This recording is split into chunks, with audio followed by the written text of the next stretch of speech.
আসসালামু আলাইকুম বন্ধুরা, সবাই কেমন আছেন? আজকে পাকাচ্ছি পাস্তা মাকারোনা। একটি গান গাবো, ভালো লাগলে সাবস্ক্রাইব করবেন চ্যানেলটা। পুরনো স্মৃতিগুলো, অতীতের স্মৃতিগুলো মনে মনে রাইখো, আমি তো বালা না বালা লইয়াই থাইকো। এটা পাস্তা মাকারোনা, এটা ক্রিম দিয়ে দিচ্ছি। এরপর আপনার দিয়ে দিব জিবেন মাজারুল্লাহ দিয়ে দিব উপরে।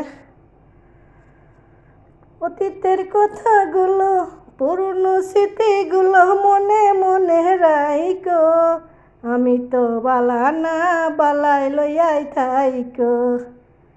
আসলে বন্ধুরা, আপনারা একটু সাবস্ক্রাইব করবেন, পাশে থাকবেন, ফলো দিবেন, এটাই আমি আশা করি। আসলে আমি অনেক পরিশ্রমের মানুষ, আসলে আমি আলতু ফালতু একটা মেয়ে না। হ্যাঁ, আমি কাজের ভিত্তিতে থাকতে পছন্দ করি। আমি ফেসবুকও চালাই ইনশাল্লাহ, ওখানে রেসিপি ছাড়ি, টিকটকও ছাড়ি। আমি তেমন টিকটক পছন্দ কম করি, মানে এসব ভিডিও বেশি ছাড়ি, রেসিপি, ফুড রেসিপি আমি বেশি ছাড়ি। আপনারা একটু সাপোর্ট করবেন।